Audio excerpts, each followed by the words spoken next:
नमस्कार, स्वागत है आप सभी का एक बार फिर से YouTube channel knowledge TV Haryana. आज 2 अगस्त 7 बड़ी खबर सामने आ रही हैं। बड़ी घोषणा, आदेश, ऐलान, दोपहर 3 बजे तक की 7 बड़ी खबरें, घोषणा। आइए देखते हैं।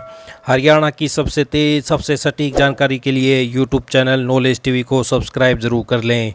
तो आइए देखते हैं हरियाणा से 7 बड़ी घोषणाएँ, आदेश, ऐलान। पहली बड़ी घोषणा, ये आदेश जारी कर दिया गया है हरियाली तीज के अवसर पर होने वाले स्थानीय अवकाश के बदलाव में।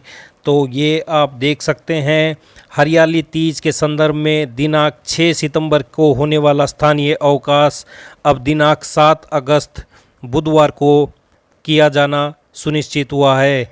तो अब तीज की छुट्टी 7 अगस्त को होगी, 6 सितंबर को नहीं होगी। तो ये आप देख सकते हैं, बड़ा आदेश जारी कर दिया गया है। हरियाली तीज का अवकाश 7 अगस्त बुधवार को करना सुनिश्चित करें।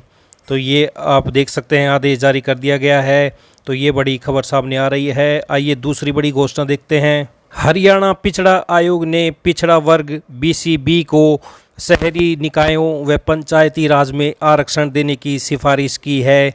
इसके लिए CM नायब सिंह सैनी को रिपोर्ट सौंपी है। रिपोर्ट के मुताबिक BCB श्रेणी को अधिक प्रतिनिधियों व उनकी भागीदारी सुनिश्चित करने के लिए आरक्षण देने की आवश्यकता है। आयोग के चेयरमैन ने बताया कि इससे उनकी सामाजिक, आर्थिक और राजनीतिक स्थिति में सुधार होगा और इससे BCA श्रेणी के मौजूदा आरक्षण पर भी कोई असर नहीं पड़ेगा। CM सैनी ने कहा कि सरकार इस रिपोर्ट का गहन अध्ययन करेगी और BCB श्रेणी के लोगों को अधिक से अधिक लाभ देने के लिए उचित कदम उठाएगी। उन्होंने बताया कि राज्य सरकार ने स्थानीय निकायों और पंचायती राज संस्थाओं में पिछड़ा वर्ग A के लिए आरक्षण का प्रावधान कर रखा है। पिछड़ा वर्ग B के लिए यह अतिरिक्त प्रावधान होगा। पिछले दिनों शाह ने भी हरियाणा में एक रैली के दौरान BCB को पंचायती राज संस्थाओं व निकायों में 5% आरक्षण देने की घोषणा की थी। तो इस रिपोर्ट को शाह की घोषणा से जोड़कर देखा जा रहा है। तो ये पिछड़ा वर्ग आयोग ने CM को सौंपी रिपोर्ट। A श्रेणी को पहले ही सरकार दे चुकी लाभ। तो ये आप देख सकते हैं, BCB को निकाय व पंचायतों में मिलेगा आरक्षण। आइए अगली बड़ी घोषणा देखते हैं।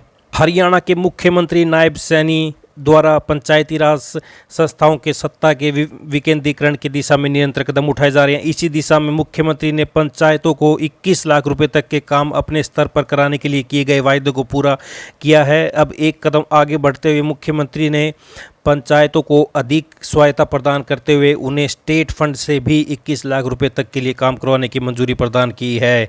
विकास एवं पंचायत विभाग द्वारा इस आशय का परिपत्र जारी किया गया है, जिसके तहत पंचायती राज संस्थानों को विकास कार्यों के निष्पादन के लिए दिशा निर्देश दिए गए हैं। इस निर्णय से स्थानीय सरकारों को मजबूती मिलेगी, साथ ही गाँव में विकास कार्य भी तेज गति से होंगे। तो प्रवक्ता ने बताया कि सरकार ने पहले ही पंचायतों को उनके पास उपलब्ध कुग्राम निधि या समिति निधि या जिला परिषद निधि में से बिना टेंडर प्रक्रिया के 21 लाख रुपए तक की अनुमानित लागत के विकास कार्य कराने की अनुमति दे रखी है।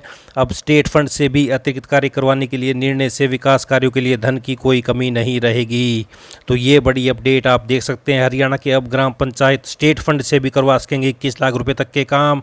तो आइए अगली बड़ी घोषणा देखते हैं। जिन बिजली उपभोक्ताओं का दिसंबर 2023 तक बिल बकाया था और अब तक बिल जमा नहीं किया है, उनके बिलों के समाधान के लिए हरियाणा सरकार ने सरचार्ज माफ़ी योजना 2024 शुरू की है।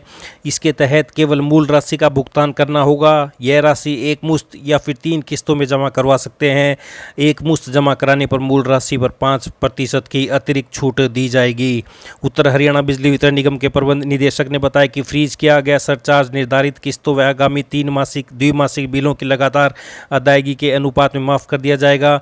यदि उपभोक्ता निर्धारित किस्तें और आगामी 3 मासिक द्विमासिक बिल लगातार जमा नहीं करवाता है तो फ्रीज सरचार्ज को वापस बिल में जोड़ दिया जाएगा और उपभोक्ताओं को स्कीम से बाहर समझा जाएगा। तो ये आप देख सकते हैं, उपभोक्ताओं के बने गलत बिल विभाग के नियमों के अनुसार ठीक किए जाएंगे। ऐसे उपभोक्ता जिनका कोई केस न्यायालय में विचाराधीन है वह भी इस योजना को अपना सकते हैं। बशर्ते उनको अपना केस न्यायालय से वापस लेना पड़ेगा। कटे हुए बिजली कनेक्शनों के मामले में उपभोक्ता का कनेक्शन एक मुश्त राशि के भुगतान पर या मूल राशि की पहली किस्त के भुगतान पर कर दिया जाएगा, बशर्ते कि कटा हुआ कनेक्शन 6 महीने से पुराना नहीं होना चाहिए। 6 महीने से अधिक कटे हुए कनेक्शनों के मामले में आवेदक को नए कनेक्शन के लिए आवेदन करना होगा। इस योजना का लाभ शहरी और ग्रामीण क्षेत्रों के घरेलू उपभोक्ता उठा सकते हैं। तो ये बड़ी अपडेट आ रही है, उपभोक्ताओं के बकाया बिलों के समाधान के लिए योजना शुरू। तो ये बड़ी अपडेट। आइए अगली बड़ी घोषणा देखते हैं। शहरी स्थानीय निकाय राज्य मंत्री सुभाष सुधा ने कहा कि राज्य सरकार ने शहरी निकायों के किराएदारों, लीज धारकों, तहबाजारी वालों के लिए संपत्ति के स्वामित्व का दावा प्रस्तुत करने की समय सीमा 31 अगस्त 2024 तक बढ़ा दी है। अभी तक मुख्यमंत्री शहरी स्वामित्व योजना के तहत 5,962 आवेदन स्वीकृत हुए हैं और 5,026 की रजिस्ट्री भी करा दी गई है। योजना के तहत 31 दिसंबर 2020 को जिनके किराया, लीज, तहबाजारी पर 20 वर्ष या 20 वर्ष से अधिक का समय पूरा हुआ था, वे ही आवेदन कर सकते थे। मुख्यमंत्री ने इस समय सीमा को भी 31 अक्टूबर 2024 तक कर दिया है। तो अब नगर पालिका के किराए, लीज, तहबाजारी वाले जो दुकान, मकान काबिज को 31 अक्टूबर को भी 20 वर्ष या इससे अधिक का समय हो रहा है, अब वे भी पोर्टल पर आवेदन कर सकेंगे। तो ये बड़ी अपडेट सामने आ रही है, मालिकाना हक के लिए 31 तक कर सकेंगे दावा। तो आइए अगली बड़ी घोषणा देखते हैं। पीजीआई में फ्री मिलेगी कैंसर के जीन कम करने की दवा से 9 महीने से 5 साल तक बढ़ेगी मरीज की उम्र। तो आप ये देख सकते हैं। तो पहले दवा की ज़रूरत पड़ने पर मरीज को बाहर ले जाने के लिए कहा जाता था, लेकिन अब ऐसा नहीं होगा। सरकार से अनुमति मिलने के बाद पीजीआई प्रशासन ने मुफ्त देने का फैसला लिया है। इससे पीजीआई में आने वाले 500 में से 30 से 40 मरीजों को लाभ मिलेगा। तो ये आप देख सकते हैं, 1 से 1.5 लाख रुपए प्रति माह का बचेगा खर्च। इस दवा प्राइवेट अस्पताल या मेडिकल स्टोर से लेने पर प्रति माह 1 से 1.5 लाख रुपए खर्च करने पर पड़ते हैं। तो इस पर पीजीआईएमएस प्रशासन ने सरकार की अनुमति के बाद दवाइयां मरीजों को मुफ्त देने का फैसला किया है। पीजीआई में महंगी दवाइयों मरीजों को मुहैया कराने के लिए प्रक्रिया चल रही है, यह जल्द पूरी होने की उम्मीद है। तो ये आप देख सकते हैं बड़ी अपडेट। तो आइए अगली बड़ी खबर देखते हैं। हरियाणा में तृतीय श्रेणी के 15,755 पदों के लिए सीईटी की मुख्य परीक्षा 7 अगस्त से शुरू होगी। ग्रुप 1 की परीक्षा 7 अगस्त, 2 की 8 अगस्त, 56 की 10 अगस्त, 57 की 11 अगस्त को होगी। ग्रुप 1 के 981 पद हैं, ग्रुप 2 के 517 पद, ग्रुप 56 के 7,181 पद, ग्रुप 57 के 7,072 पद हैं। आयोग के चेयरमैन ने बताया कि ग्रुप 1 और ग्रुप 2 की परीक्षा शाम को शिफ्ट में पंचकुला में होगी। ग्रुप 1 और 2 की लिखित परीक्षाओं के लिए शॉर्टलिस्ट किए गए उम्मीदवारों की सूची आयोग की वेबसाइट पर उपलब्ध है। सभी संबंधित उम्मीदवार अपना नाम सूची में देख सकते हैं।